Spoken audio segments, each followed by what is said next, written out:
Good morning, guys. Praise the Lord. Hope you're all doing well. Right here, it's about 8 a.m. I'm headed to the forest.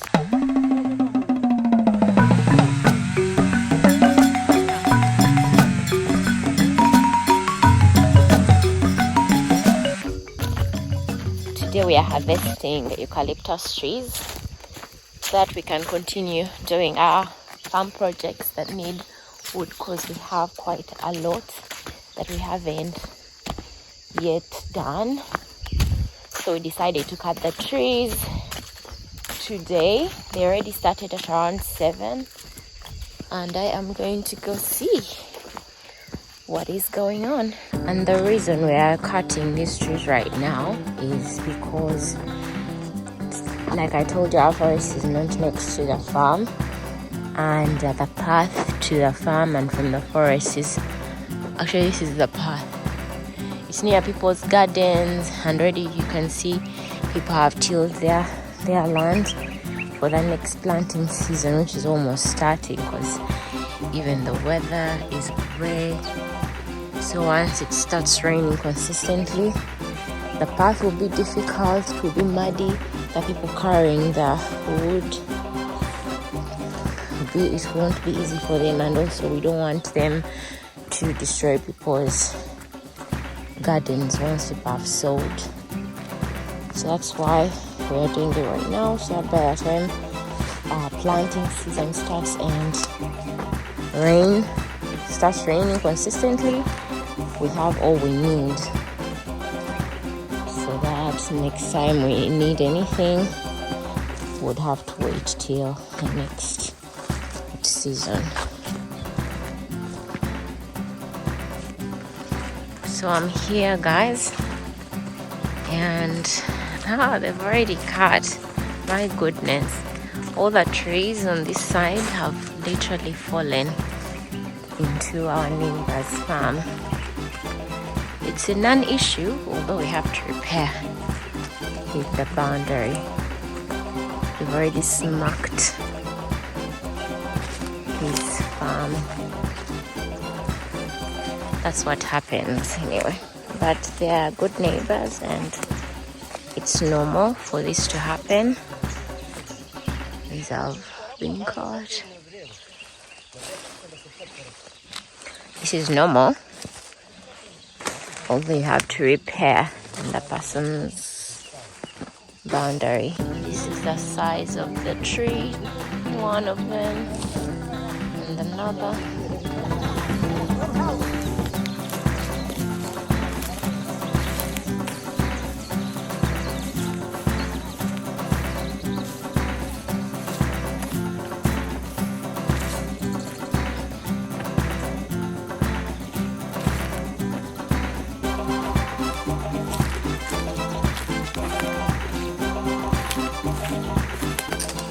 And that's the farmer I was saying.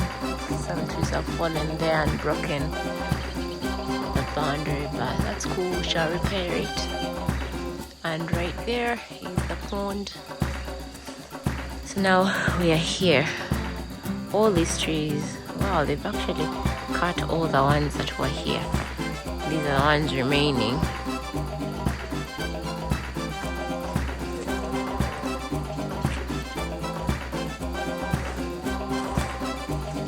We're going to cut and remove the ones we need, and the rest we are going to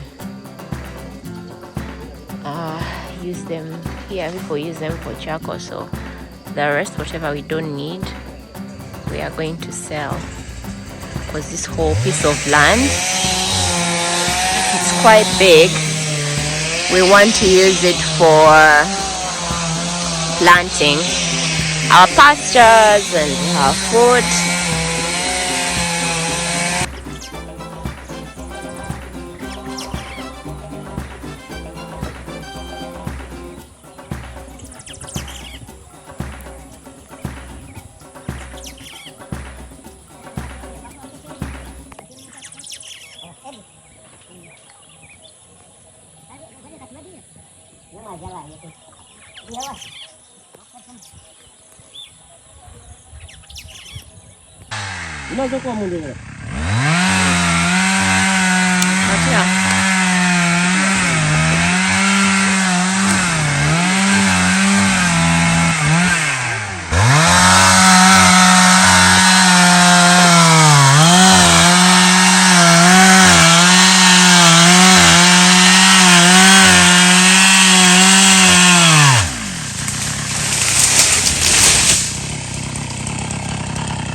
So guys, it is now raining.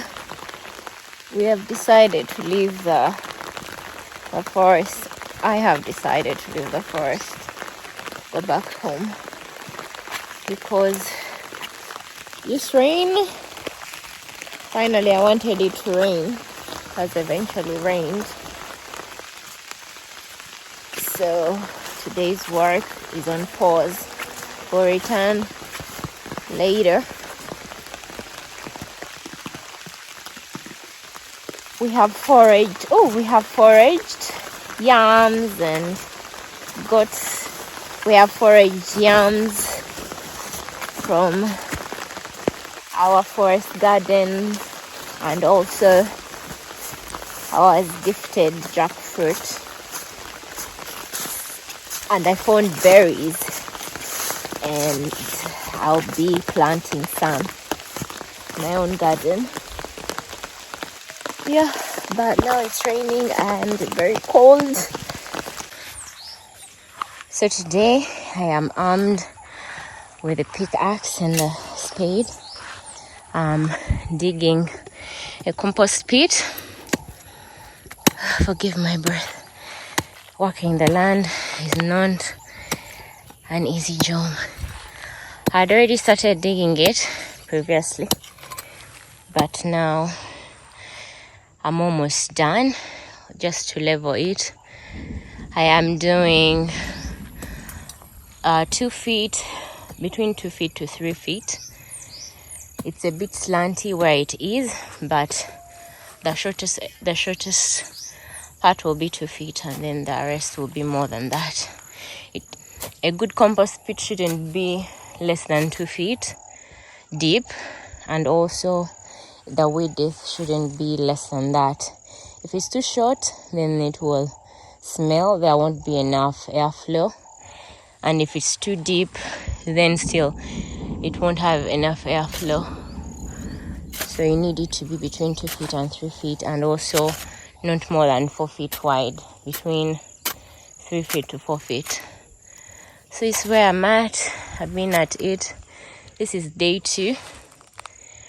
And yeah, the reason for making a compost pit is because we have a lot of kitchen waste, and we want to use it for our own benefit. We've been giving it to one of our neighbors, but now we want to also use it for our own gardens. Hence why I'm digging it. It's the final result. My 2.5 to 3 feet compost pit.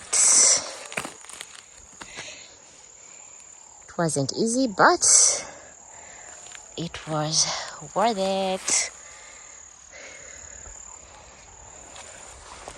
So now I'm done. We're going to start putting our cabbage in here. All I have to do is make for it a cover, and we're in business.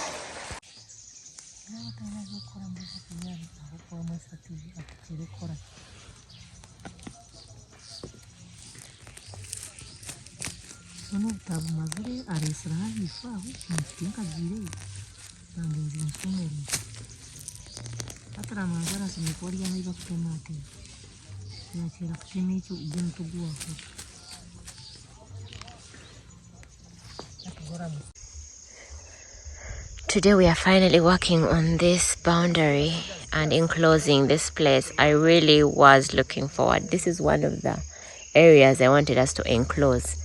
We're going to put a small gate here, and then all these poles. We want to enclose this whole area because it was easy access to the farm, and anyone would come in, enter, bring their funny animals, their goats to come and graze from here. Recently we even found kids. They had some kids came and destroyed, they didn't destroy, but they were playing in our pond and making it dirty. They made it dirty, so we are going to enclose this area. We'll put a gate, enclose the whole place so that there is no way through, because we do not want trespassers. Looking good. They started in the morning and the poles are in, and then they'll be using these to cross over, and barbed wire. It's looking really nice. This is one of the projects that I have been anticipating, although we couldn't do it before because we did not have these poles. But once we went to the forest and cut the trees, we were able to get these poles. Now what I wanted has finally happened.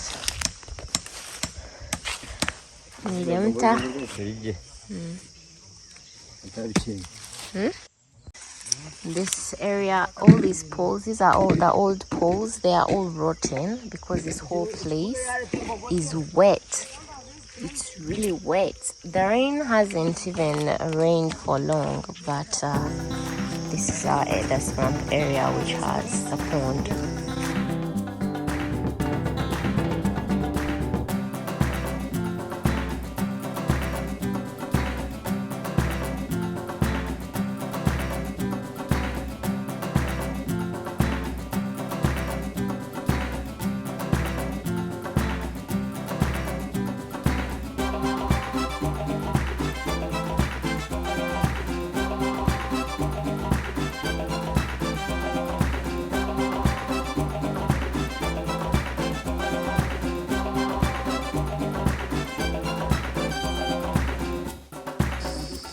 So today we are here at one of our neighbors' farms, a friend to get bamboo, and it's beautiful. He has such a huge farm.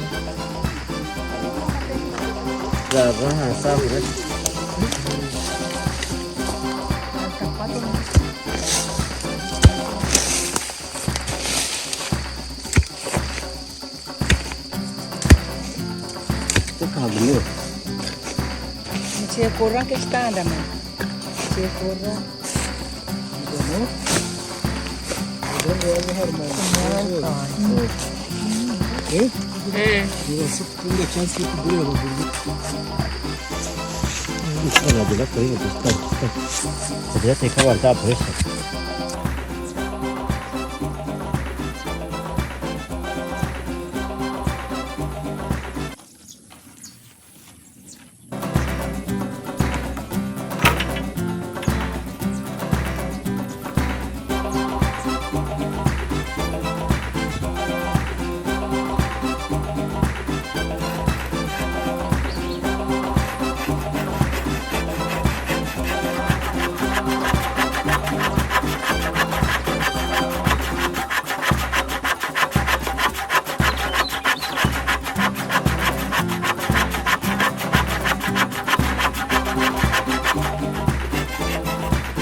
But these are the boards I've cut that I was cutting, and right now I'm trying to measure and shape the hive that I want to do.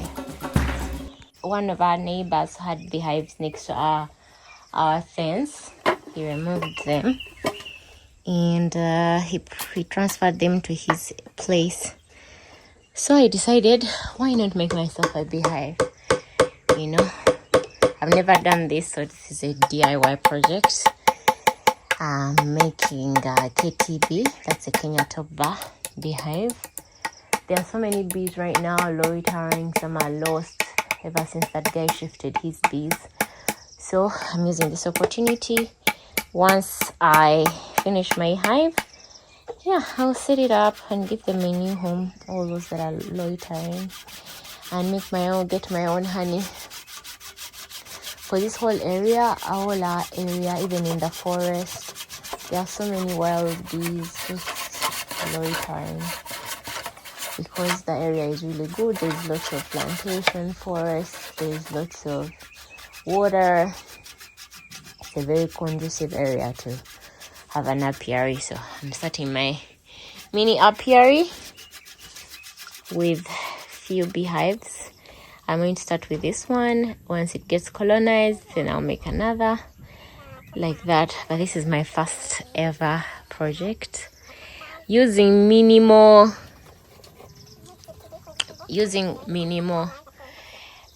simple tools. All these are manual hand tools. I've never made a beehive before, but this should work. I'm excited. This whole hive will give me about 27 bars. So right now I'm in the process of making top bars. This is the most hectic part of the hive. So far this is the one I've made. It goes on top, and this is where, in this line, the bees will start building their comb. So right now I'm making a second one. To cut this off.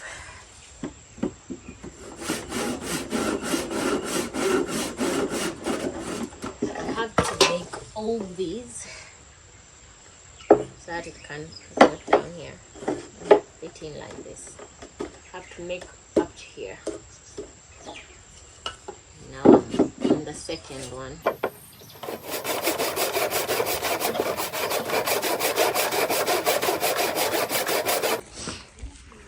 Guys, so finally here is my beehive. I am done. The rest was easy to do, but these bars, these were not easy at all. I have total 26 from here. All these 8 brood chamber. So this is a queen's chamber and laying eggs. I'm not touching those. These 2 are pollen, and then the rest from here all the way 16 are honey bars. You have to put the brood chamber directly at the entrance. So these are the entrance. And yeah, I made a roof yesterday. This was easy to do, just used leftover iron sheets and wood to just put on top.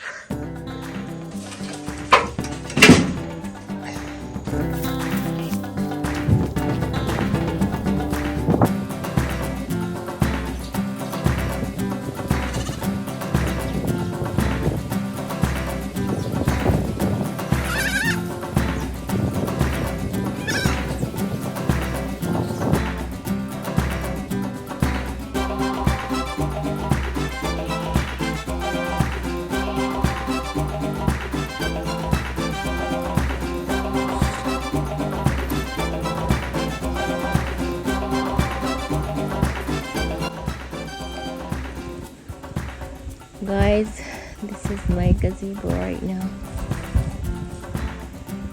It's getting almost, it's at the beam. Yeah, and this is me here. These goats are not mine. They belong to some of our neighbors. We're still letting graze from here, but with time we'll kick them out. They should be out by now. Don't know what's taking them long.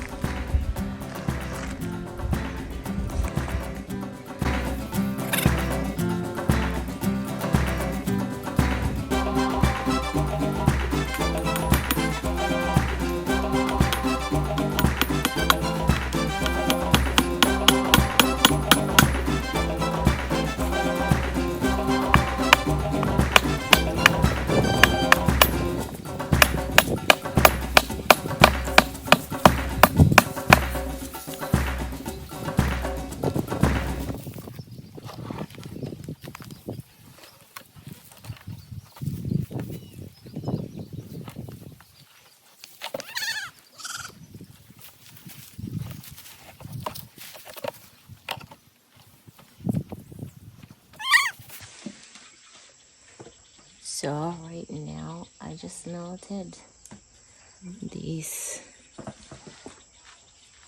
beeswax that I rendered last time. I melted it and I put lemongrass. So this is to attract the bees to the hive. Smearing it on these bars, and then I will also smear it in the hive itself. That way the bees will be attracted to the scent. We want them to come in already smelling, the place smelling like home.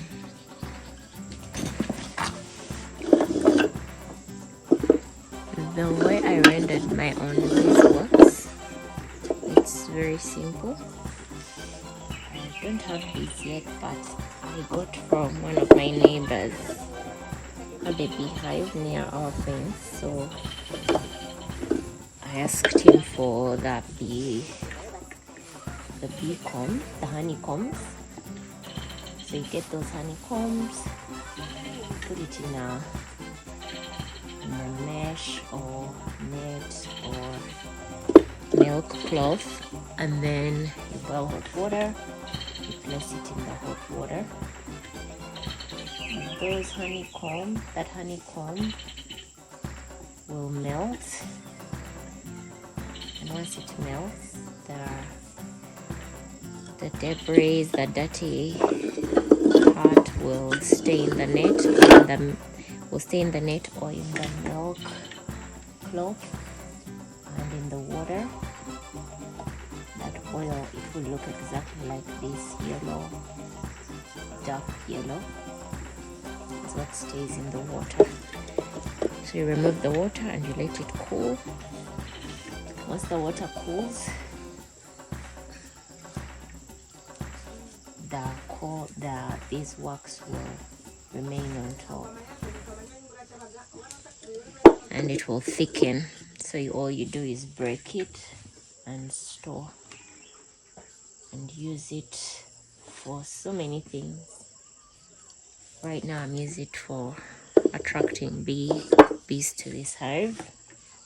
You can use it to make candles, so many beauty products.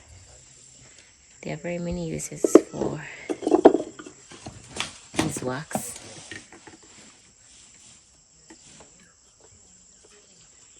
The reason I put this lemongrass inside, apparently lemongrass smells like the queen, the bee queen, the queen bee. Lemongrass smells like her. So it also helps in attracting bees. So right now I am oiling this stump to prevent any ants from attacking the beehive. I know this tree where I put my hive is on this anthill, but this until it doesn't have any ants anymore. That's why such a tree has been able to go here. So I'm going to smear them with oil, and I'll keep replacing the oil so that the hive is safe. Every time it rains, but this is safe enough. That way the hive will be safe from predators like ants and then. So I have ash also here from my kitchen. Ash also helps with ant prevention. So all I'm doing is making sure protecting the hive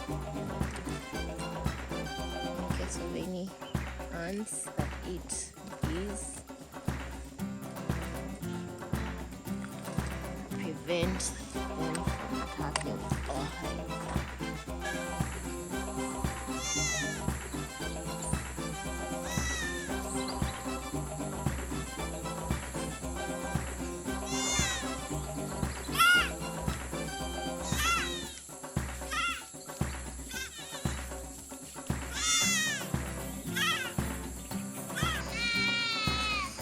So guys, my hive is ready.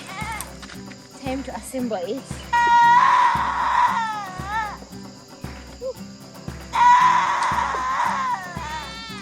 Heavy. I wonder how heavy it would be.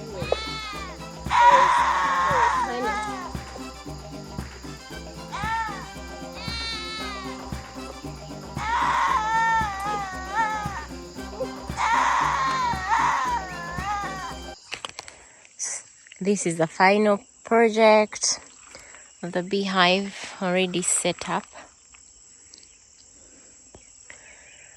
in its place. And then right opposite it, this is where the compost pit is, and we've already been using it. I actually have a guava tree right next to my compost pit, and there is already fruit.